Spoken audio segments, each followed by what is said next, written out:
செய்தியாளர்களை சந்திக்கிறார், பார்க்கலாம்.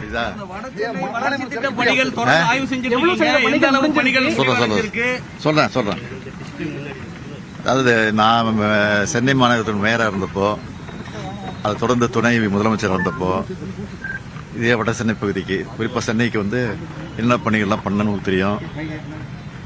அதில் குறிப்பிட்டு சொல்லணும்னா ஸ்டாம் வாட்டர் எனர்ஜி அங்கங்கே கட்டினது, அதே போல் 10 மேம்பாலங்கள் எங்கெங்கே போக்குவரத்து நெரிசல் அதிகமாக இருக்கோ அங்கெல்லாம் வந்து கட்டினது ஒரு பெரிய அச்சீவ்மெண்ட்டாக நினைக்கிறோம்.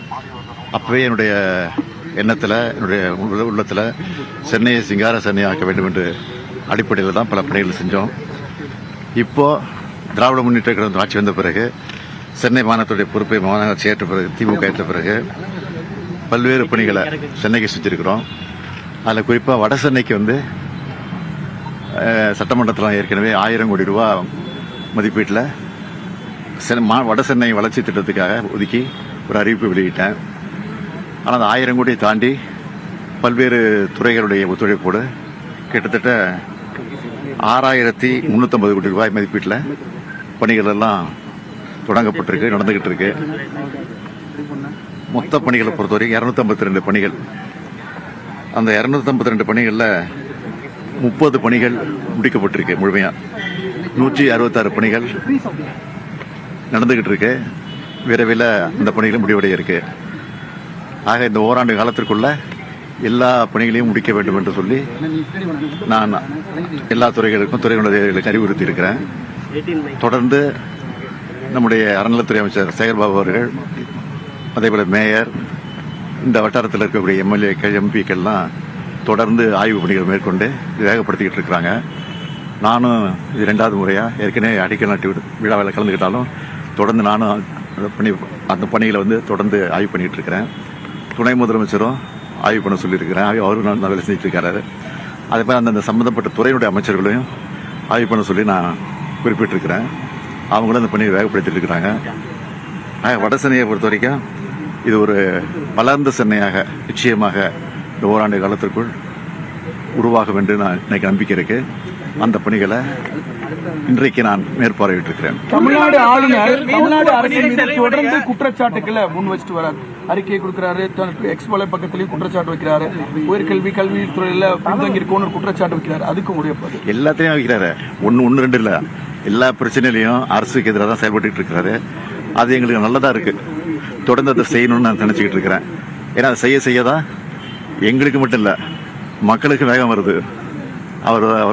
அவருடைய போக்கு வந்து இந்த ஆட்சிக்கு வந்து சிறப்பாக தான் சேர்க்குது. அதனால தொடர்ந்து செய்யட்டும், தொடர்ந்து செய்ய வேண்டும் என்று நான் கவர்னரை கேட்டுக்கொள்கிறேன்.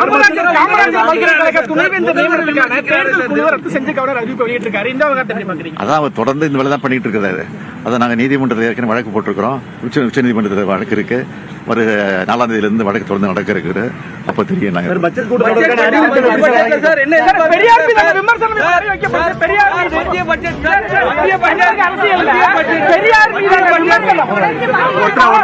அரசியல்ல 100 ஆண்டுகள் கழித்தும் பெரியார் பேசு பொருளாவே இருக்கிறாரு. அவர் மீது இன்னமும் விமர்சனம் வைக்கிறாங்க. அதை எப்படி பெரியாரை வந்து மரியாதை குறைவாக பேசக்கூடியவர்களுக்கெல்லாம் நான் மரியாதை கொடுக்க தயாராக இல்லை. ஏன்னா பெரியார் தான் எங்களுடைய தலைவர். எங்கள் தலைவர்களுக்கெல்லாம் தலைவர் அவர் தான். அதனால அதை நாங்கள் பெருசுபடுத்தல, பொருட்படுத்த தேவையில்லை.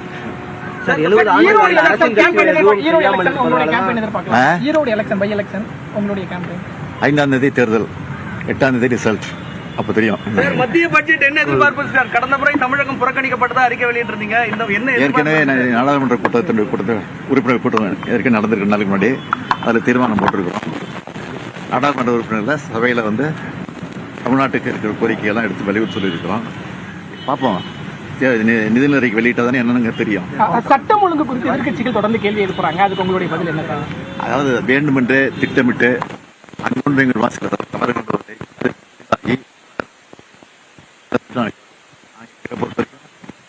வெளியிட்டதானே என்னன்னு தெரியும். சட்டம் ஒழுங்கு குறித்து எதிர்க்கட்சிகள் தொடர்ந்து கேள்வி எழுப்புறாங்க. அதுக்கு உங்களுடைய பதில் என்ன சார்? அதாவது வேண்டுமென்றே திட்டமிட்டு அங்கொன்று எங்கள் வாசலர்கள் தவறு கண்டுவதை அது பெரிதாகி விதாகரமாக்கி செய்கிறார்கள். அதை பற்றி நான் கவலைப்படவில்லை. நாங்கள் எங்களை பொறுத்த வரைக்கும் சட்டப்படி சிறப்பாக தான் நடந்துட்டு இருக்கு. அதனால தான் வெளிநாட்டிலிருந்து வெளி மாநிலங்களிலிருந்து தொழிற்சாலைகள் எல்லாம் தொடர்ந்து வந்துருக்கு. வட சென்னையின் வளர்ச்சி திட்ட பணிகள் குறித்து ஆய்வு செய்த பிறகு முதலமைச்சர் மு.க.ஸ்டாலின் தற்போது செய்தியாளர்களை சந்தித்திருக்கிறார். அங்கு மேற்கொள்ளப்பட்டு வரும் ஆய்வு பணிகள் குறித்த விவரங்களை வழங்கியதோடு பல்வேறு கேள்விகளுக்கும் அவர் பதிலளித்து பேசியிருக்கிறார். குறிப்பாக பெரியார் குறித்து பேசுபவர்களுக்கு மதிப்பளித்து அவர்களுடைய மதிப்பை உயர்த்த விரும்பவில்லை என்றும் அவர் தெரிவித்திருக்கிறார்.